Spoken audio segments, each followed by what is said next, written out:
Radhe Krishna Radhe, Jai Radhe Krishna Radhe, Radhe Krishna Radhe Krishna Radhe Krishna Radhe,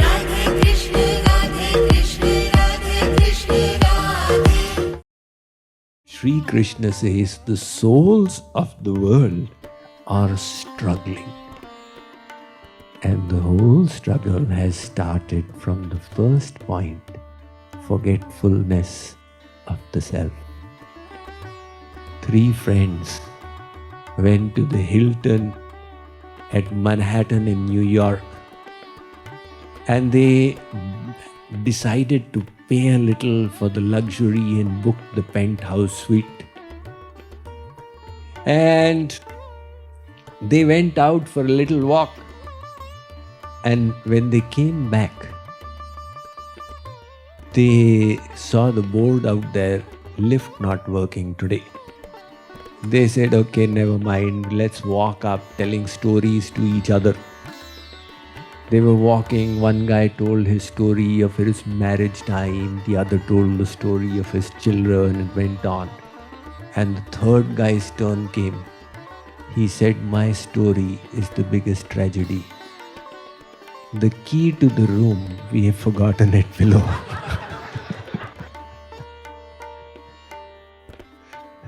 So it's just like that, we have forgotten ourselves. Now all the mathematics is going on wrong. And the whole thing starts getting corrected when you decide that I am not the body, I am the soul. And the soul is a part of God, so my happiness is in God. Otherwise the struggle will continue. The struggle is like this. One lady was living in the big city, Bay Area. And all the hustle and bustle and all the traffic, etc. She said, this is a madhouse. I need to go and live in the village. So she sold off her house and went 3 hours away in the mountains towards Lake Tahoe. And there she was staying, but now she was missing the basic amenities. She was not having any Wi-Fi and so many other things. She was not even having the cellular network.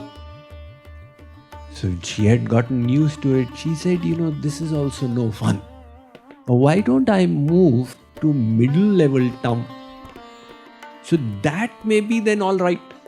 She moved to the middle-level town, but the people out there were all nosy Parkers. They felt they have the right to interfere in her life. And that also became a problem. So she's shifting from here to there and not finding peace anywhere. The real peace has to be found inside of yourself. So the soul likewise is struggling and struggling and struggling. I am not satisfied with this, now I want that. How many of you have read Catch 22? So Joseph Heller, the writer, very famous writer, his friend said, let me take you to a billionaire's party. Now this was one of those elite parties of New York, where all the billionaires were invited except for Joseph Heller. And his friend said, do you realize that what you have earned in your lifetime from that book of yours, these people earn it in one day? So Joseph Heller's answer was great. He said, I understand, but I've got one thing that none of them have got. He said, what? I have got enough.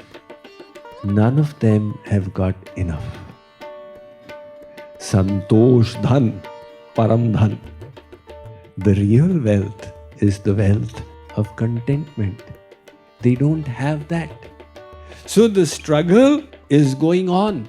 Hence the Dalai Lama put it so well. He said, people are so busy chasing happiness in the future that their present is extremely miserable. They are living as if they are never going to die. They are losing their health to earn wealth and then using the wealth to earn back the health. And one day they die as if they have never lived. So Sri Krishna says this is the struggle of the soul. One more verse for today. Number 8. Shariram yadavapnoti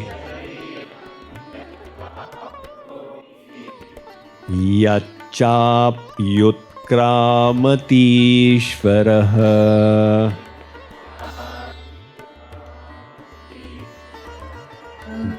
grihitvaitani sanyati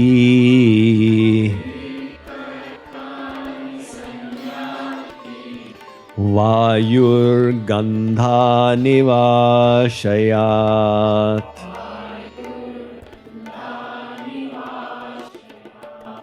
Translation.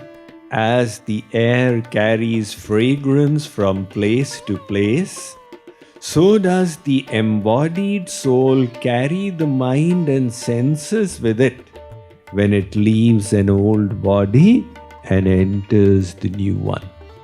So Sri Krishna said that the souls in this world are struggling, and they are moving from lifetime to lifetime. At the end of life, the body is left behind, but the mind and the subtle senses, that this is the subtle body, and there's a third body called the gross body. These are traveling with the soul. So Sri Krishna says, just like the wind carries fragrance, how do you smell the fragrance of the flower? It is the wind that facilitates it. Likewise, so the wind carries the fragrance of the flower. Likewise, your soul carries the mind and senses into the next body. Hence, your mind is not of one lifetime. It is continuing from past lifetimes. This explains the difference in mindsets from person to person to person.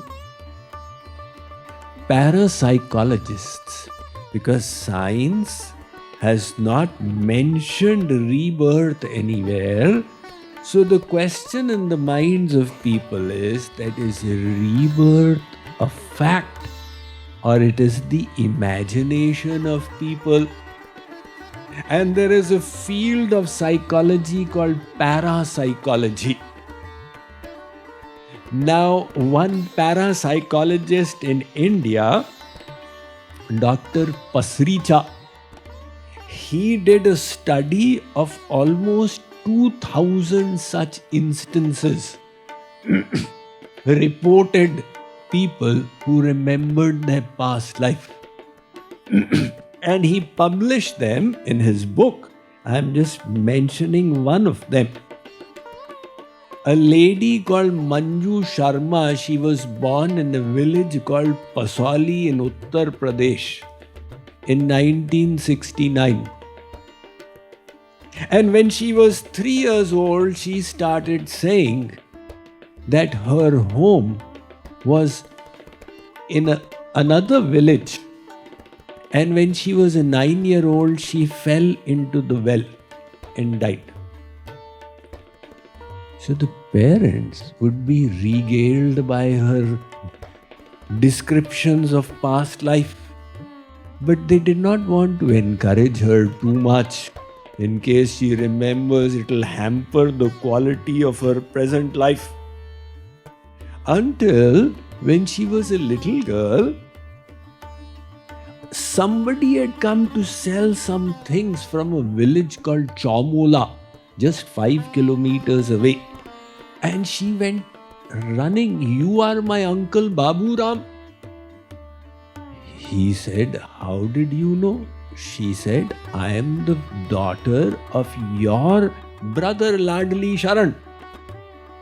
Now he remembered that Ladli Sharan's daughter had fallen into the well and died. So she said, "Will you take me? Will you take me?" He said, "I'll come later to take you."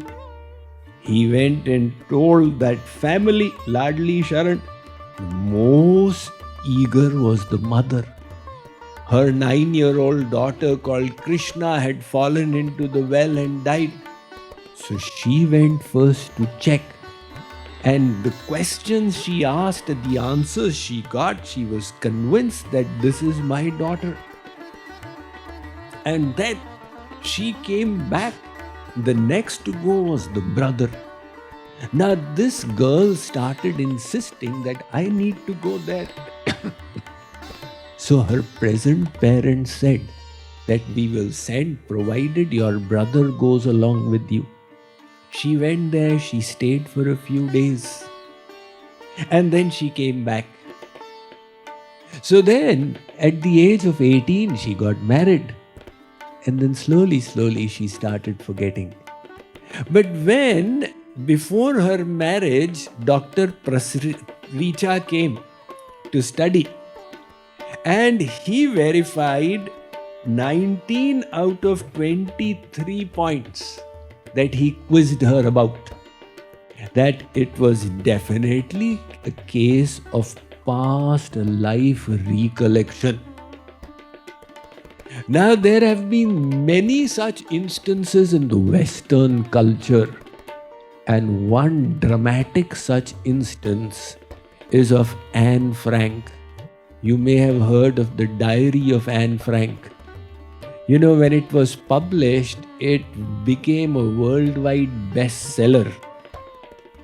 And at one time, it was the second most read book in the world after the Bible. So Anne Frank was the daughter of a Jew called Otto Frank, and they lived in Amsterdam in Netherlands. So in 1942 or 43, Germany conquered Netherlands. And at that time, they were taking the Jews and throwing them into concentration camps.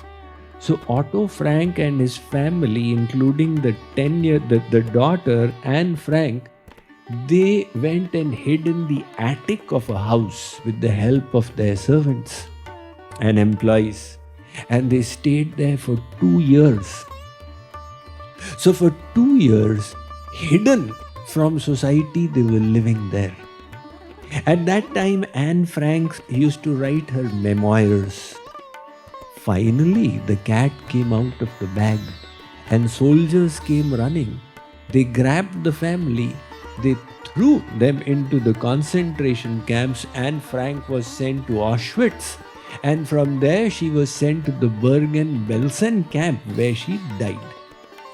After the World War, only the father survived. And he got hold of the diary and got it published. And that was the Diary of Anne Frank. Now, interestingly, in the year 1954, a girl was born in Sweden. And her name was Barbro Karlen. And when she was a 3-year-old, she started telling her parents that I am actually Anne Frank. Now, and the parents had never heard who is this Anne Frank, what is this Anne Frank. But they would find it interesting. And as she grew up, she would have hallucinations of soldiers running up. And also, because for 2 years there they had subsisted on beans, she hated the beans.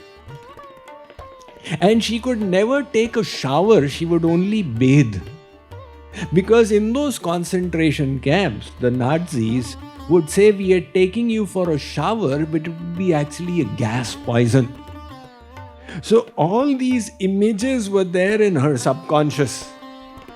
And then, when she was 9-year-old, her teacher talked about the Diary of Anne Frank. And then she wondered, how does the teacher know my name? And then she realized this Anne Frank is a very famous personality. So, nevertheless, the father took the family for a tour of Europe, and they also visited Amsterdam. And the father decided, Barbro Karlen's father, let's visit the house of Anne Frank, which had been made into a museum by then. A world famous personality now. The Diary of Anne Frank, its writer. So they said, let's find out from a taxi if they know the way. She said, there is no need. I know the way from the hotel. She took her parents, she showed the way. When they entered, she said there was supposed to be a painting here. Where has the painting gone? And the guide explained that it's been taken out for a little while for the renovations.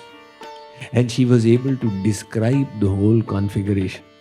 And most interestingly, this girl, Barbara Carlin, she continued the scars of being a writer.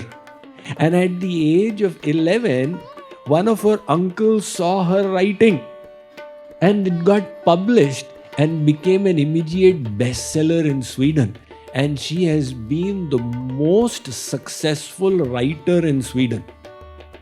And she used to be fearful. I can go on the number of matching things. And there she mentions that I was Anne Frank and now I've become Barbara Carlin.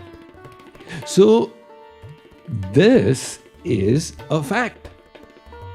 People ask, what is the proof? What is the logic of reincarnation? Sri Krishna in the second chapter has given unbeatable logic.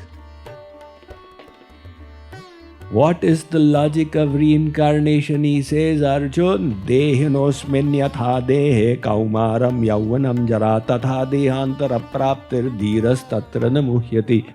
Look, Arjun, in this life itself you are changing bodies. You had the body of a child, then a youth, then an adult, then you'll have an old man's body. So you have changed so many bodies in this life. Likewise, at the time of death, you will change a body. But dhira, one who is realized, is not bewildered by these things. Now let me give you the most startling, the most popular example of past life recollection. A girl was born, Shanti Devi, in Delhi in 1926. And when she was 3 years old, she started telling her parents that she was previously Lugdi Devi in Mathura. And she was married and died at the time, little 3 days after childbirth. And the parents would be humored by what she said. They did not pay attention. And when she went to school, she started telling her teacher. The teacher took it seriously. And then one day she revealed the name of her previous husband. His name, it seems, was Kedarnath Chaube. So the teacher did an inquiry, and it seems there was actually a gentleman called Kedarnath Chaube in Mathura whose wife had passed away just after childbirth. So he was intrigued. They came, and just as a test, first Kedarnath's brother went to see. And she immediately understood. She said, you are the brother of my husband, you are not my husband. When Kedarnath went, she started crying. And she described, Kedarnath got convinced. So she insisted, I want to go. In the meantime, this instance had come into the national news in India and got the attention of Mahatma Gandhi as well. It was at the time when the Christian missionaries were on the rampage in India, denying, denigrating Vedic philosophy, probably an arrangement of God, to prove that reincarnation. So Mahatma Gandhi, he created a team of 15 eminent people, including parliamentarians, and said, go and check with her. Now they came by train from Delhi to Mathura station. And it was decided. She was put on a chariot, and the charioteer said, you will just take directions from her.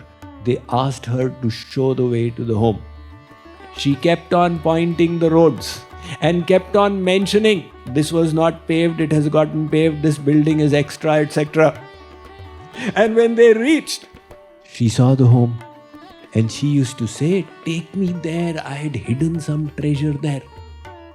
So she went running up to see the treasure. Now there was actually a place, but it was empty. And then Kedarnath Chaube said, you are right, I actually took it out, what you had left there. But she was quite disappointed that her husband had not stuck to the vows she had made on her deathbed. And then she met her previous father and mother and was thrilled to meet them as well. Nevertheless, she returned back to Delhi. She never married. She lived till the age of 61. Shanti Devi, thereby a living proof of rebirth. So the Sri Krishna's, I got a little carried away by his soul taking with it the mind and the senses to the next life. Though this entire chapter, Sri Krishna covers the whole spectrum of Brahma Gyan. So there are many, many important topics to come.